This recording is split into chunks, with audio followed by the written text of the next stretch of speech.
Hello, everyone, and welcome to the Revolution Cast, brought to you by TPE Network.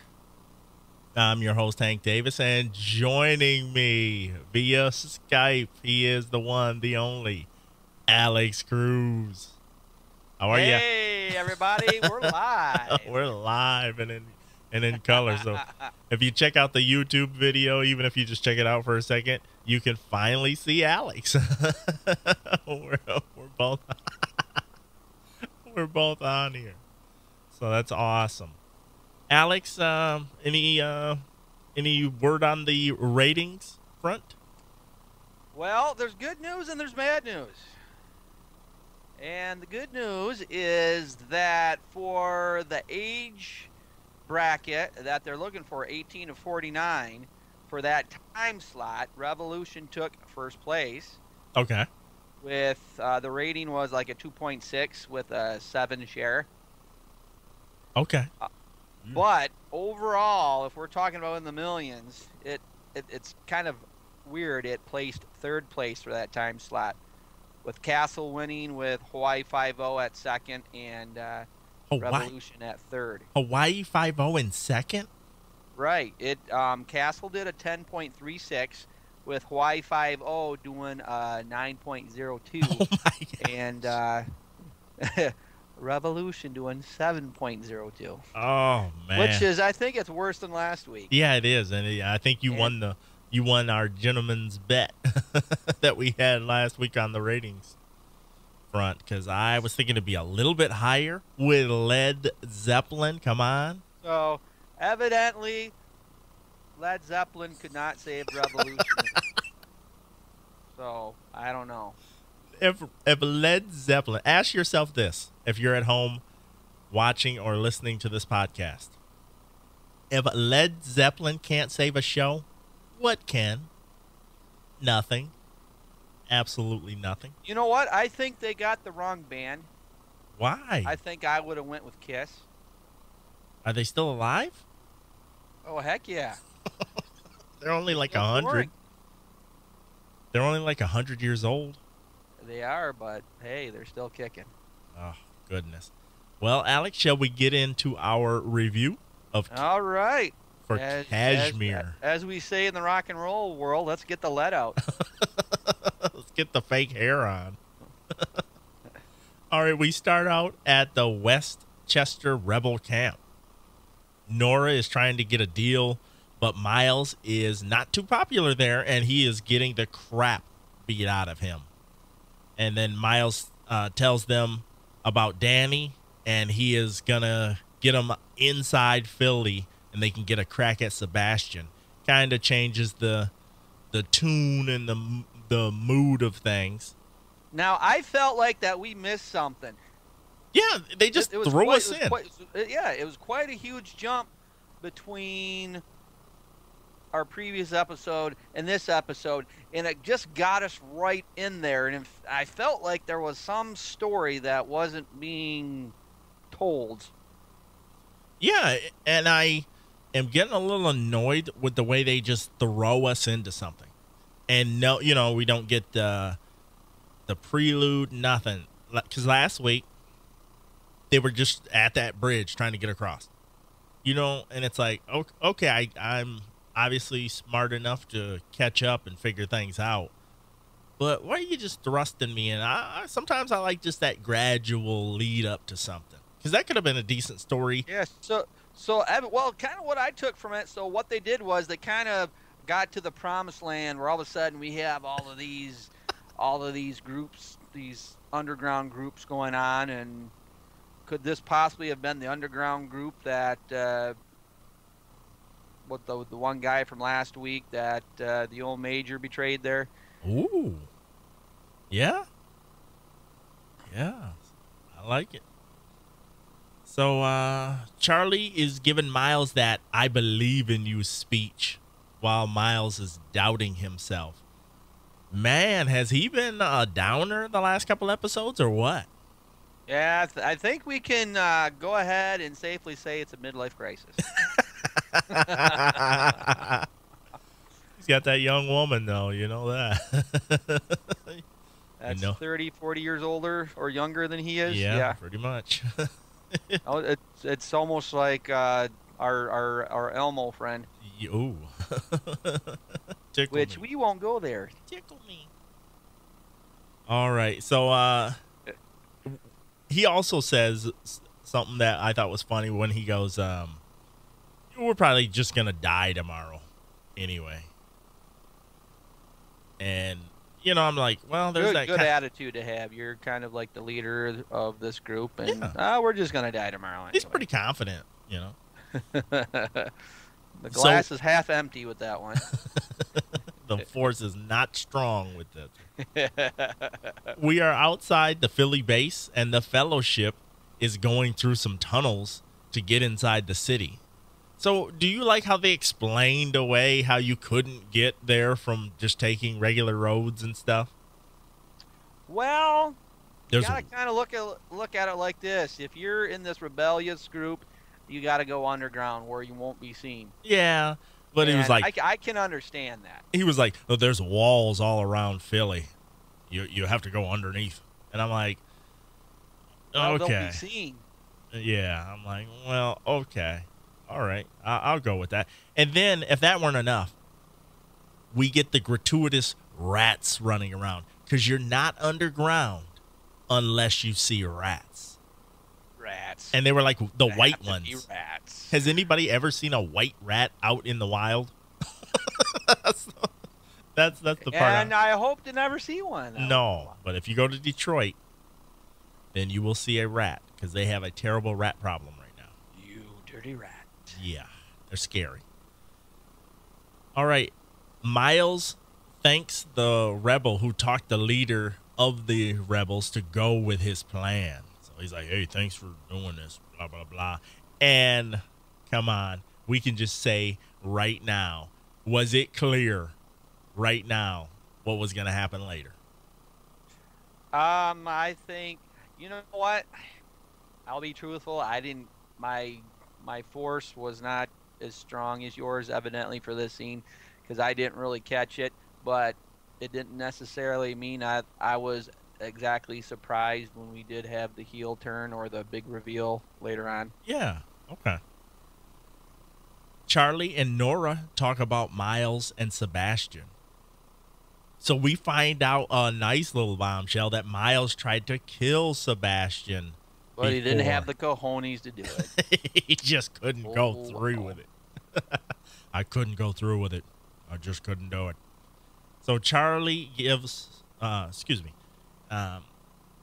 just then Charlie steps on a landmine.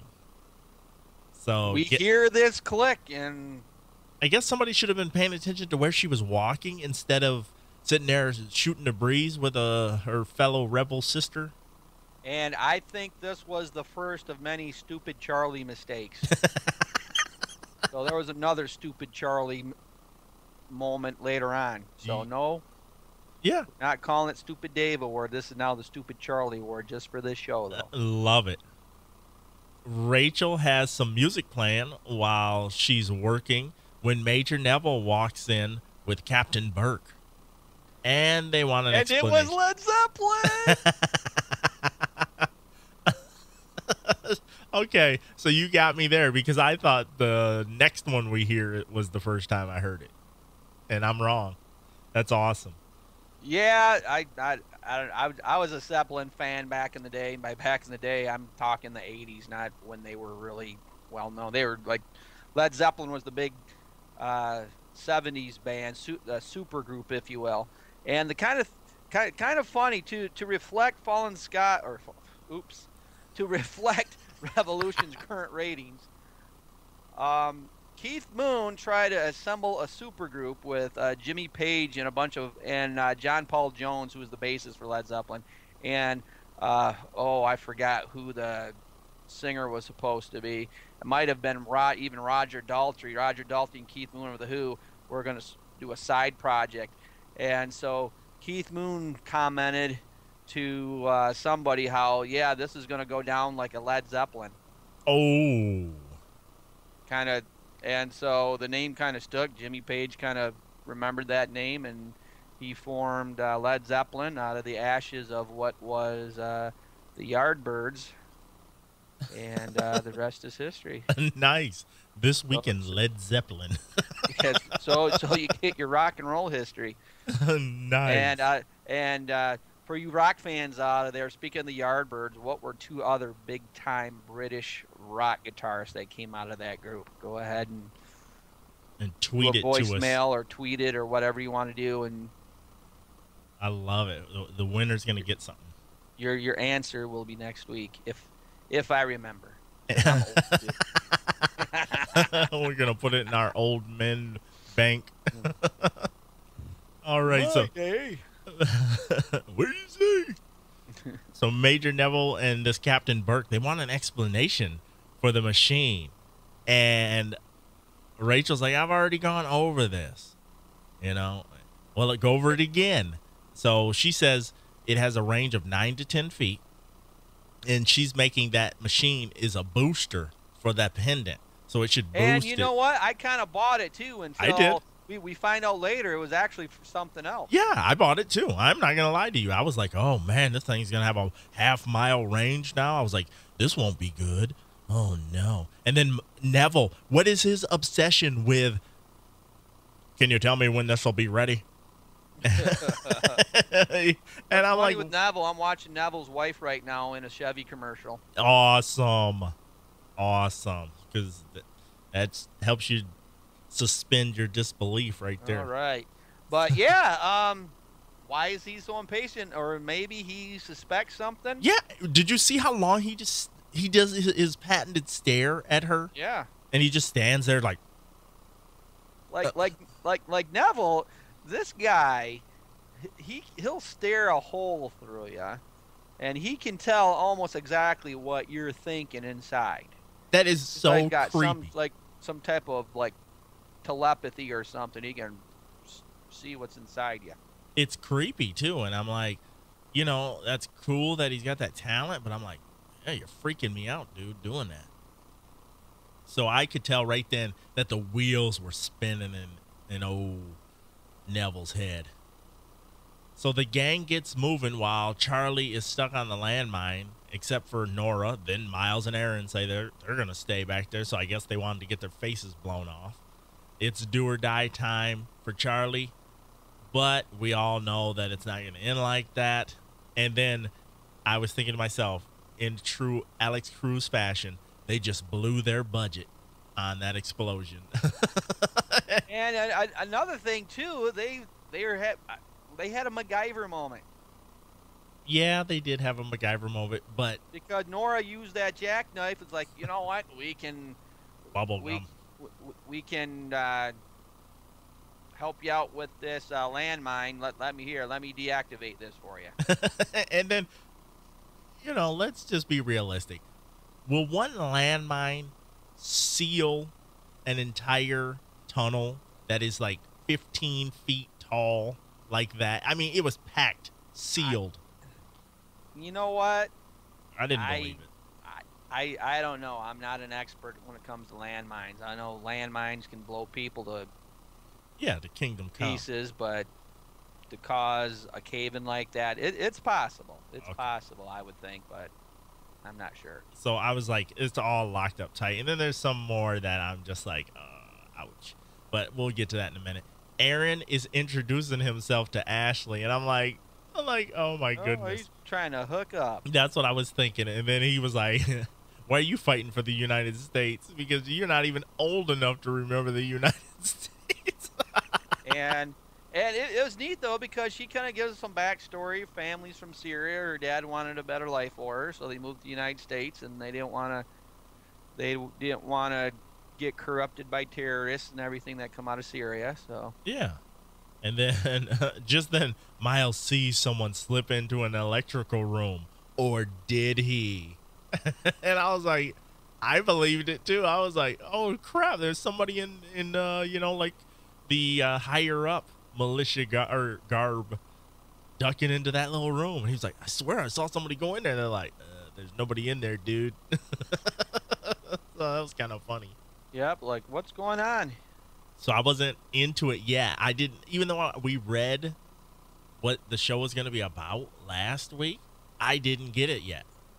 So the Fellowship has to get wet, and I'm sure the budget is blown with that whole structure they had set up underground. And what was funny about this, as they started to wade into the water, we kind of had a Star Wars moment where in Episode 4, A New Hope, or as we called it back in my day, Star Wars, we Original. it reminded me of the trash compactor scene is what it reminded me of. Yes. Yes, it did. And exactly. then Nora had an experience. Yeah, so she's freaking out because she's like, there's an alligator. Or is it? And, you know, she's flipping out like there's blood in the water and stuff. And I'm like, oh, I get it now.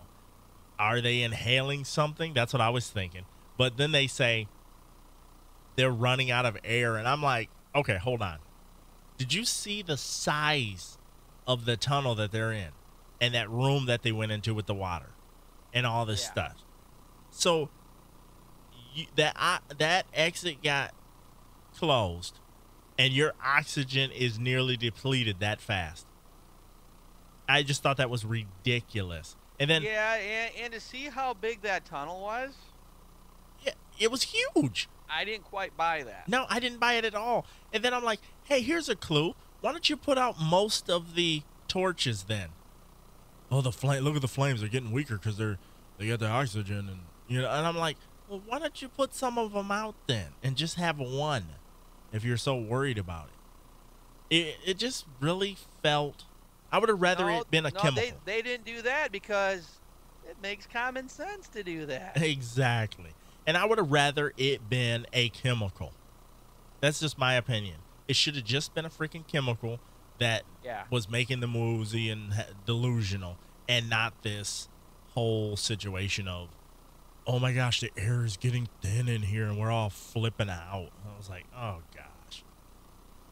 gosh. So another thing I wanted to say is, where are the explosives? Last week they had more explosives than they knew what to do with. I think they ran out of their explosive budget. Because I was, they're like, one explosion, horror episode. But I was like, why don't you just blow that tunnel wide open or blow an exit out open? You had tons of explosives out of the thin air last week, so how come you don't have any this time? So here we go.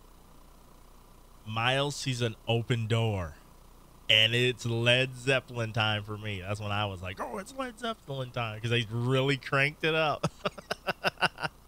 They really cranked it up on this one. And Miles and Sebastian are face to face in this dream, and they're hugging it out, man. They're hugging it out. I'm the tag team champion of the world. No. So Miles asks Sebastian if he's hallucinating. I'm like, oh my gosh, duh.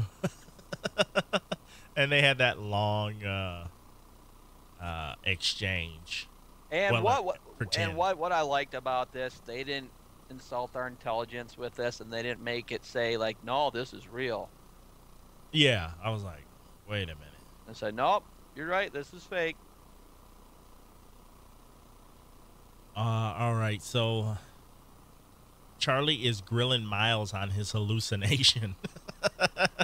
So Charlie's giving more pep talks than Newt Rockney. So for the ladies out there, he's a famous football coach. Now Aaron is tripping out again, and his wife is walking with him and talking, but he keeps walking because he's good at just walking away. I got me a young chick right next to me. Why do I want that old thing for? He was like, come on. She was like, are you listening to me? Are you listening? She was nagging the crap out of that dude. Like, you get nagged, buddy. So that was kind of funny, man. I thought that was a really good scene because he was just like, I know this is just a hallucination. I'm not going to pay you any attention. It was so awkward, man. I was like, you guys want me to leave the room? I'll leave my couch. So that was crazy. So the torches are burning again. So there's air for the team.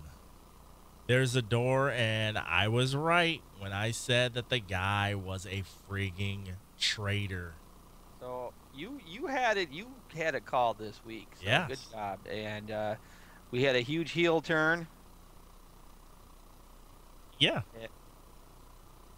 And he immediately took out the rest of that underground group. Oh, he smoked them. He smoked people. And the way he did it was so believable. I will give them that. The way he just immediately just was like, bam, bam, bam, and you guys are locked out. I thought that was really good, really fast, and made sense to me. But this is where it gets awesome. This is where I think it's getting awesome.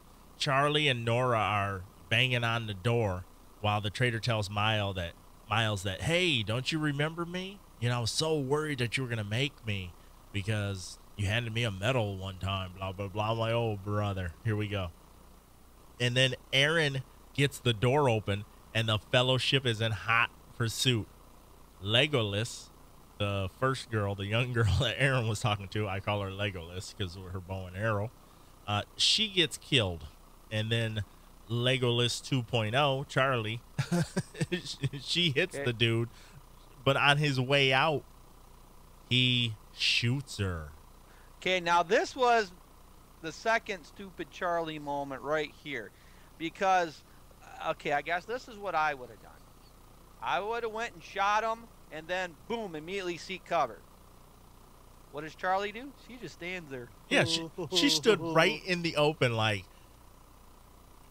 what his slow death was, you know, gonna he was just gonna go down and just be like, oh, you got me. I'll drop this gun since you're bringing an arrow to a gunfight. Right. Yeah. I didn't like that part at all. So I was like, oh, brother. But I did like the next scene because we got to see Ben, because Charlie wakes up in a room with Ben. He's cooking away and stuff. And obviously this is another, you know, fictitious moment. Now, where did Charlie get hit? When she first went down, I thought she got hit in the shoulder. But Okay, she had blood on her head. Too. She had blood on her head. It made it look like it grazed the top of her head. So yeah. Not only did she graze the top of her head, but she also hit her head pretty hard on that concrete. Yeah. So I was just like, what happened? You know, it was kind of confusing when it happened because I initially just thought, you know, that she got hit in the shoulder or something. I'm like, okay. So they have a nice little exchange, and I said to myself, is Charlie in purgatory? Where's she at? What is she doing? Where's she at? But she's just sleeping. I don't know. I thought she was in her little version of whatever Miles was in before. Trip out ecstasy room. Yeah. So that was weird. Dude, I'm on some pretty cool stuff right now.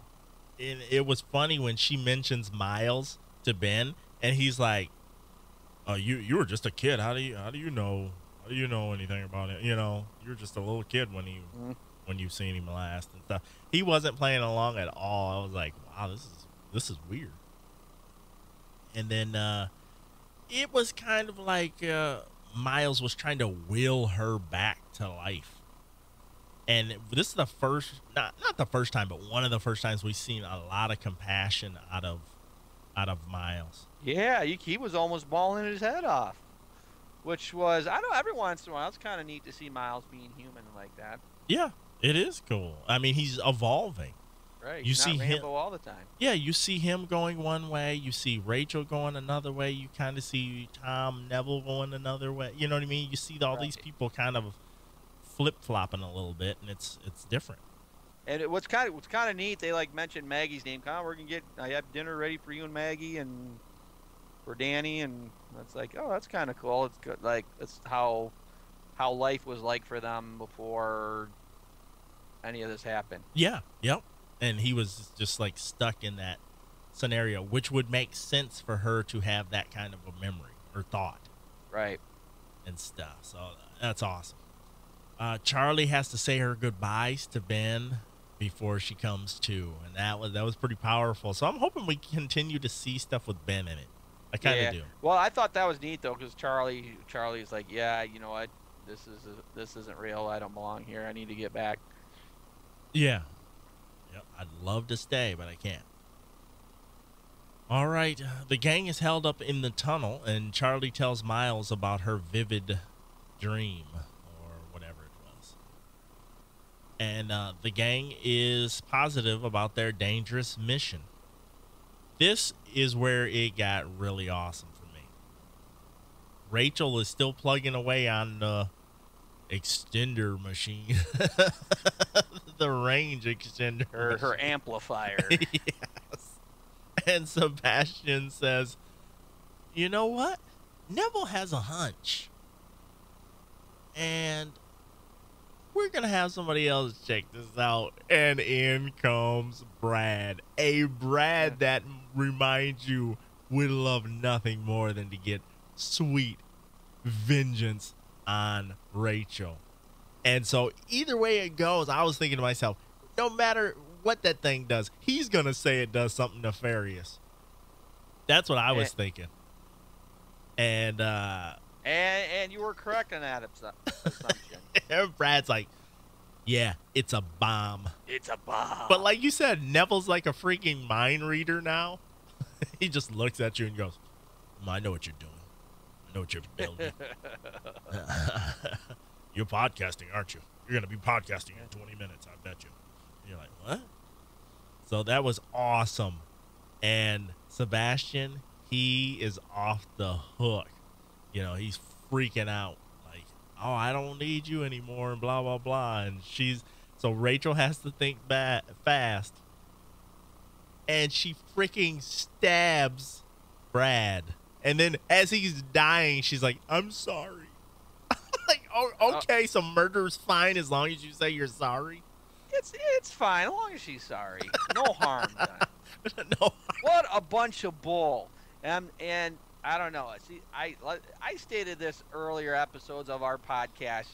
I do not like this character, and this even though what she did, she did this just to hide her own butt, and I didn't like what she did. This was supposedly a friend who she betrayed, and she betrayed him once more by taking his life. Yeah, she freaking killed him. But I was thinking to myself, you got to give her a little bit of credit and say, this is one crafty chick. Because for her to think fast and go, oh, I'm going to make sure you still need me, that's pretty crafty. It's wrong on every level. But it's wrong, crafty. But you know what? It worked for her because it allowed her to survive another day. Yeah.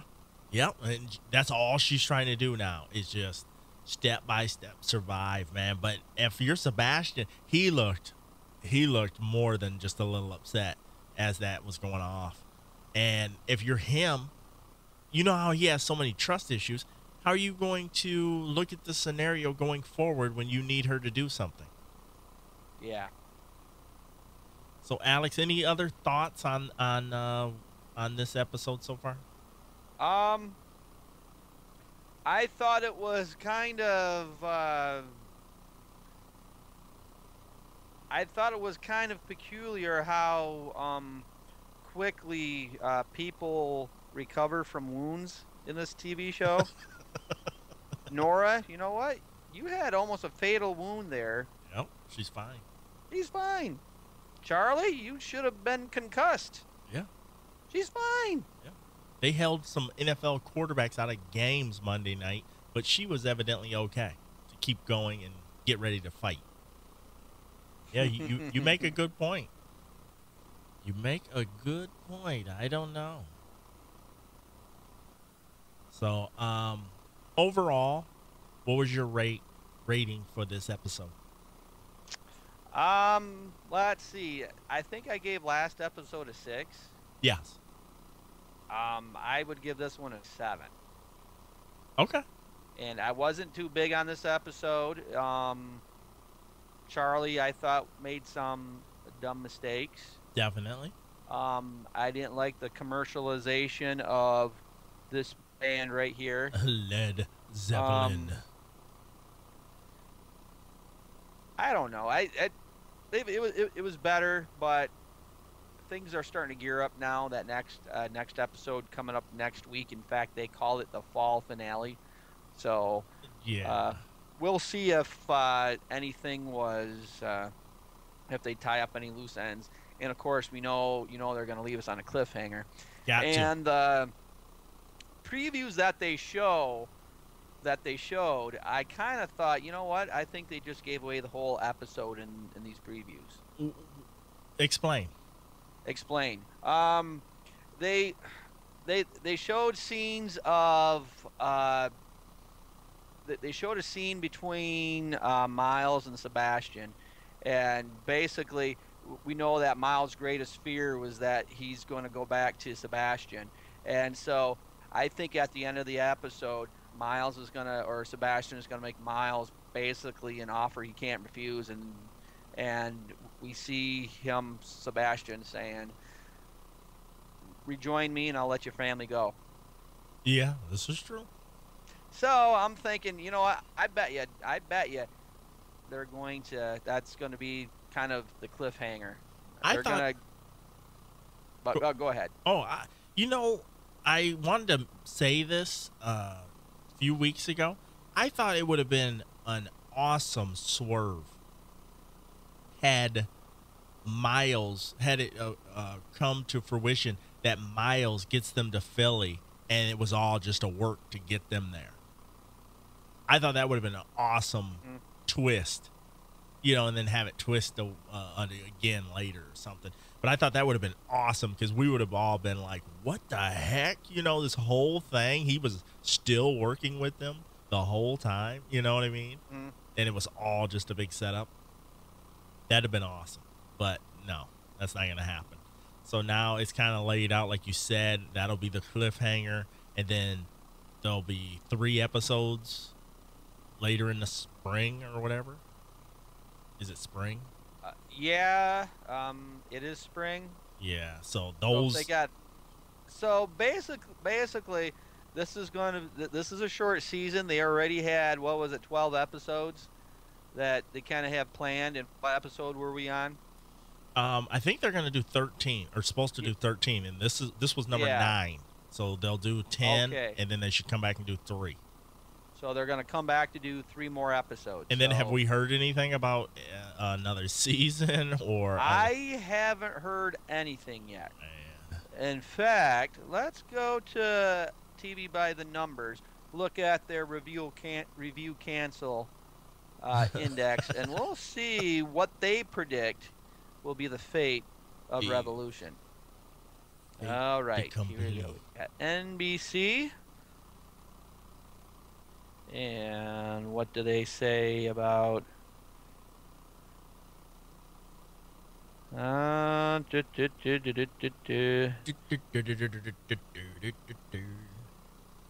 right. Revolution ratings keep falling, but it's a long way from danger. Basically, really? Okay. That's what it says. Okay. So it's falling, but it's a long way from danger. Okay. So, with that being said, what could that actually mean? Maybe a 3 episode season next year. Because they're gonna need to know while they're on that break or something, because that should change how everything, unless they have all the shows in the can already.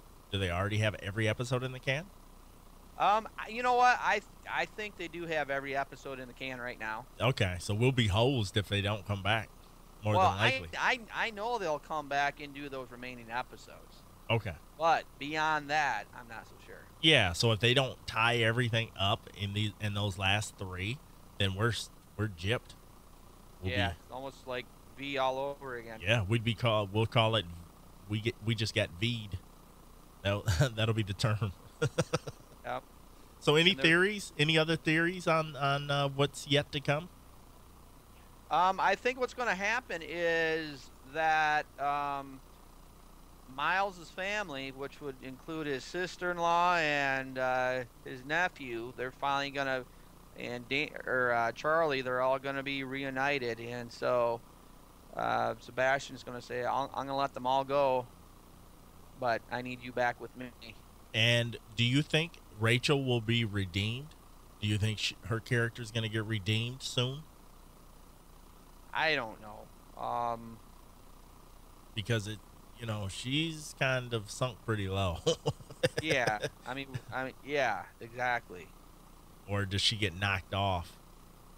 I'm thinking the only way that she can be redeemed if she sacrifices herself Or something for the cause. Yeah. Okay.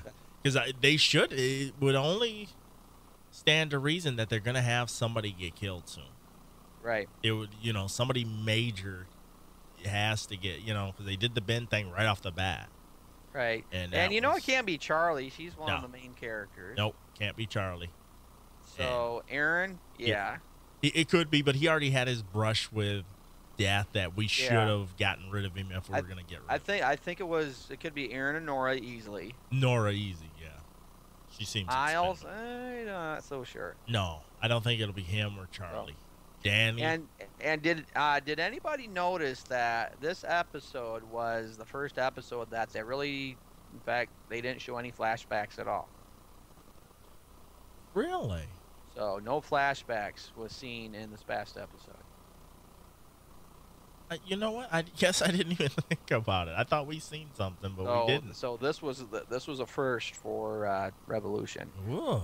The show seemed tighter this week as far as Well, it seemed like quick. The plot was moving quicker. Yeah, it seemed really brisk. However, like I said at the very beginning of the episode, there was that unexplained, like, how did they meet up with these guys to begin with, this underground group? So, and lo and behold, the underground was basically infiltrated by the militia right then and there. Already. So, Alex, anything else about this episode before we wrap it up? Nothing more about this episode. Let's leave Dead Dogs Lie. And next week, let's hope they leave us on a really good note next week. So, yeah, I think we're going to see a lot done, but, they're going to have some type of cliffhanger. Oh, definitely. Got to have a cliffhanger. TV, that's TV 101. Right. To keep us interested. Or will it? All right, Alex. Awesome to be able to see you on video for the YouTube viewers. And that it was a lot of fun, man. I really appreciate you joining me. And we got the show out before Friday this week. Yeah, that's right. We did. So yeah, I want to apologize to all my fans who are expecting me in a Batman mask. So. All right, so folks, remember that Revolution Cast is brought to you by AudioEditingServices.com and PodcastDirector.com. You can learn how to podcast. Head to PodcastDirector.com. Sign up for the free mailing list and get some free downloads and discounts and other things. So stay tuned for that. For Alex Cruz.